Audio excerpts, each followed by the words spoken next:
राम राम मित्रांनो, मी अमोल कोळेकर पाटील.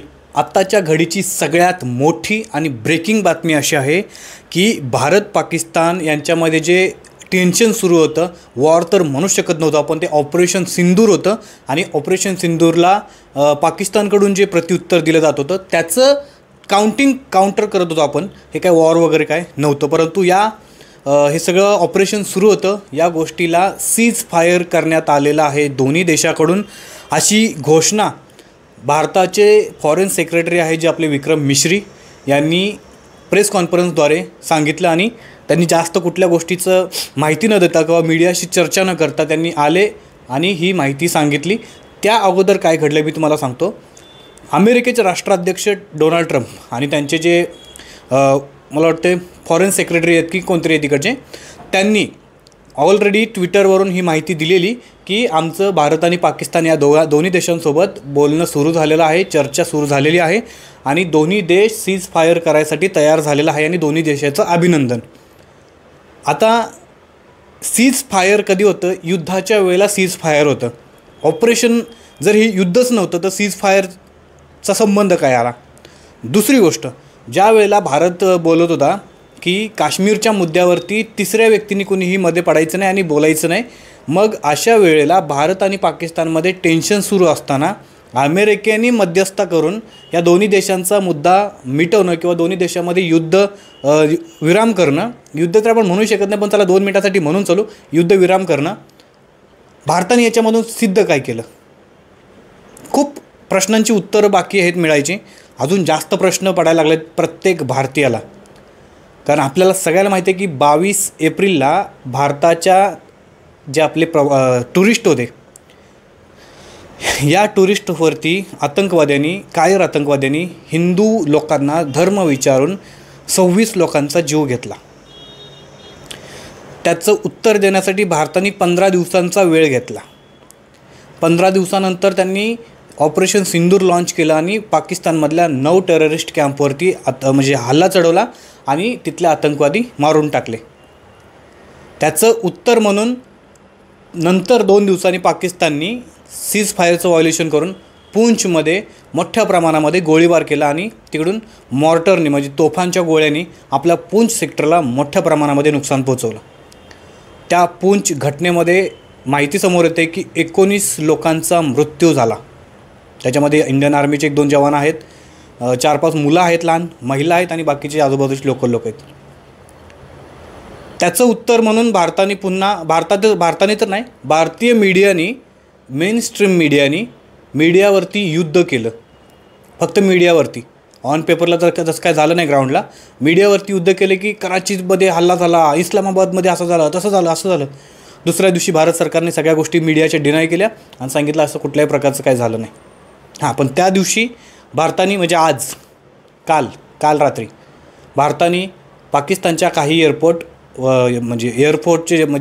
आपला त्यांचं जे एअरपोर्ट आहेत त्या एअरपोर्टला उद्ध्वस्त केलं, त्यांचे रनवे उडवले, एअरफोर्सचे जे काही बेस होते त्या बेसवरती अटॅक केला आणि जम्मू आणि पूंछमध्ये पाकिस्तानकडून होणाऱ्या मॉर्टरला, शेलिंगला, गोळीबाराला उत्तर देत राहिले. त्या घटनेमध्ये पुन्हा आपले 5 ते 6 नागरिक मृत्यू झाला आणि आपल्या इंडियन आर्मीच्या जवानांना देखील त्या ठिकाणी वीरगती प्राप्त झाली. कमीत कमी 4-5 लोकांचं असं फोटोज व्हायरल होत आहेत की 4-5 लोकांचं तरी शहीद झालेले आहेत. प्रश्न निर्माण होतो याच्यावरती. पहिला प्रश्न तर निर्माण झाला, भारताने या सगळ्या गोष्टीमधून सिद्ध काय केलं? 26 लोकांचा बदला घेण्यासाठी जे ऑपरेशन केलं त्या ऑपरेशनच्या रिटॅलिटीमध्ये पुन्हा आपले 25 लोकांचा जीव गेला, त्यामध्ये इंडियन आर्मीचे काही लोक असतील. दुसरी गोष्ट, जे इंडियन आर्मीचे पर्सनल्स आपली इतर भागातून बॉर्डर लाईनवरती गेले, इंडियन फोर्सेसचे विमानं उडाले, आपले S-400नी आतापर्यंत एवढ्या मोठ्या प्रमाणामध्ये मिसाईलनी ते ड्रोन हल्ले पाडले, ह्या सगळ्या गोष्टींचा खर्च झाला. पुन्हा एकदा हा प्रश्न निर्माण होतो की भारताने सिद्ध काय केलं? तुम्ही म्हणाल की ऑपरेशन सिंदूर झालं, आतंकवाद्यांना नष्ट केलं, असं झालं तसं झालं. नरेंद्र मोदी यांनी बिहारमधून एक घोषणा केली होती, भाषण दिलं त्यांनी, आतंकवादी आणि आतंकवादियों की नापाक हरकत करने वालों को कल्पना से भी बड़ी सज़ा दी जाएगी, उनकी पूरी मिट्टी में बची कुची मिट्टी पूरी मिट्टी में मिला देंगे. मिळवलं मिट्टीमध्ये. पाकिस्तानामध्ये ॲक्टिव्ह असणारे सगळे आतंकवादी मारले गेले. पाकिस्तानमध्ये तो मौलाना मसूद अझहर असेल, जे लष्करचे किंवा आतंकवाद्याचे जे मेन टॉप कमांडर आहेत, त्यांना मारलं, उडवलं, संपलं. काय गॅरंटी नाही की पुन्हा पाकिस्तानातून आतंकवादी भारतावरती हल्ला करतील. आज एक दुपारी घटना घडली. नरेंद्र मोदी यांच्याकडनं असं सांगण्यात आलं की भारताने असं ठरवलं आहे की इथून पुढं कुठल्याही प्रकारचा आतंकवादी हल्ला भारतावरती झाला तर त्याला ॲक्ट ऑफ वार समजलं जाईल आणि डायरेक्ट त्या देशाकडनं युद्ध सुरू केलं जाईल. मग आत्ता जे पहलगाम भागामध्ये जे झालं होतं ते काय होतं? तो दहशतवादी हल्ला नव्हता. उरीमध्ये झालेला काय होता? आपला बालाकोट एअर स्ट्राईक ज्यावेळेला आपलं झालं त्यावेळेला काय झालं? 2001 साली संसदेवरती हल्ला झाला, त्याचं काय झालं? खूप सारे प्रश्न आहेत. हे वॉर तर नव्हतं, युद्ध तर नव्हतं, कारण युद्धाची अजून घोषणाच झाली नव्हती. मग या गोष्टीला युद्धविराम का नाव दिलं? या आपला शिमला ॲग्रीमेंटच्या नुसार भारत आणि पाकिस्तान काश्मीरचा मुद्दा दोन्ही देश बसून मिटवतील असं ठरलं होतं. मग अमेरिकेला मध्यस्थ करायची काय गरज पडली? दुसरी गोष्ट मी बोलतो ठीक आहे, चला अमेरिकेने मध्यस्थ केली. भारताने सांगितलं, त्या भारताचे जे विदेशी आपले सचिव आहेत, फॉरेन सेक्रेटरी, त्यांनी सांगितलं की भारताने आपल्या म्हणण्यानुसार अटींनुसार हे सीज फायर केलेलं आहे. मग जर भारताने आपल्या म्हणण्यानुसार अटीनुसार जर सीज फायर केलं आहे तर सीज फायरची घोषणा करायची भारताने घाई का केली? एका बाजूने अमेरिकेच्या सगळ्या जे 2-3 मंत्री त्यांनी तिकडे ट्विटरवरती सांगितलं की भारताने पाकिस्तानामध्ये चर्चा झाली आणि दोन्ही देश सीज फायर करायला तयार झालेत. दुसरी गोष्ट, जर भारताने असं सांगितलं की आमच्या अटीनुसार आम्ही सीज फायर केलेलं आहे, तर मग अगोदर पाकिस्तानला सीज फायरची घोषणा करायची म्हणजे करू का दिलं नाही? त्याच्या अगोदरच तुम्ही का घोषणा केली? पाकिस्तानची आत्ता प्रेस कॉन्फरन्स होणार आहे, त्याच्या अगोदर भारतानं ऑलरेडी प्रेस कॉन्फरन्स घेऊन सीज फायरची घोषणा करून पण टाकली. खूप प्रश्न निर्माण झालेले आहेत. मीडियावरती देखील भरपूर प्रश्न विचारले आहेत, लोकांच्या मनामध्ये भरपूर प्रश्न विचारले आहेत. आपले जे 26 पुन्हा लोक मेलेत, 25 लोक, त्यांच्याबद्दलचं काय झालं, त्यांच्याबद्दल काय आहे? आणि जर हे युद्धविराम झाले तर अशी माहिती येते की गुजरातमध्ये पुन्हा एकदा ब्लॅकआउट करणार आहे संध्याकाळी, अशी एक माहिती समोर येते. आणि आपल्या द्वारकाधीश जे मंदिर आहे, हे मंदिर पूर्णपणे बंद करायचा निर्णय घेतलेला आहे.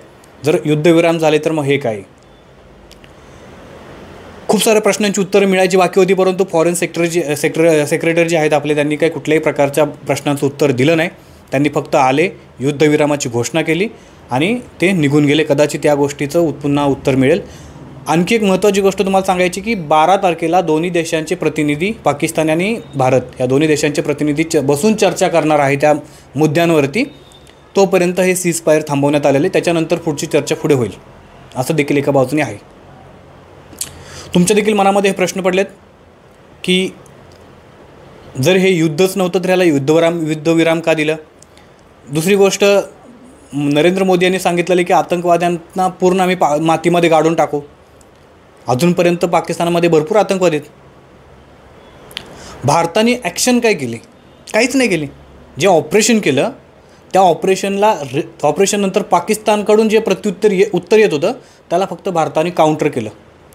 फक्त ड्रोन पाडले, कालची घटना सोडली विमानतळांची तर, आणि जम्मू आणि पूंछ सेक्टरमध्ये पाकिस्तानकडून होणाऱ्या गोळीबाराला उत्तर दिलं. ह्याच्या पलीकडे जाऊन ॲक्शन काय केली? मिट्टी में मिला देंगे, कोणाला मिट्टीमध्ये मिळवलं? सगळ्यांना मिळवलं. पुन्हा तोच प्रश्न आहे, का भारत वारंवार एकाच गोष्टीला पाकिस्तानला का चान्स देते पुन्हा पुन्हा त्याच चुका करण्यासाठी? आमच्या भारताच्या नागरिकांचा जीव इतका स्वस्त झाला आहे की पुन्हा एकदा भारताला पाकिस्तानला तुम्ही चान्स देताय की पुन्हा या ना आमच्या लोकांना मारा तुम्ही म्हणून? ह्या सगळ्या प्रश्नांची उत्तरं जर तुमच्याकडे असतील तर कमेंट करून नक्की द्या. जर उत्तरं नसतील आणि हे प्रश्न तुम्हाला देखील पडत असतील तरी प्रश्न देखील विचारा. आपण 8 वाजता आपल्या चॅनलवरती लाईव्ह येतो आहे. तुमच्या मनामध्ये असणाऱ्या प्रश्नांची उत्तरं घेऊन तुम्ही देखील लाईव्ह या. आणि आपण चर्चा करूया. तोपर्यंत पाकिस्तानचं देखील स्टँड आपल्याला समोर येईल. भारताचं स्टँड तर ऑलरेडी आलेले, अमेरिकेचं स्टँड आलेले. भरपूर प्रश्नांची उत्तरं किंवा भरपूर गोष्टींवरती चर्चा करायची. 8 वाजता मी आपल्या चॅनलवरती लाईव्ह येतो आहे. तुम्ही सगळ्यांनी या, जर तुमच्या मनामध्ये प्रश्न निर्माण होत असतील तर किंवा निर्माण झाले असतील तर. ठीक आहे. तोपर्यंत आत्ता सध्या जे काय घडतं आहे ह्याच्याबद्दल तुमचं काय मत आहे ते कमेंट करून तुम्ही नक्की सांगा. बाकी आपल्या चॅनलला सबस्क्राईब नसेल केलं तर नक्की करा, व्हिडिओला लाईक करा. जय शिवराय, जय शंभूराजे, जय मल्हार.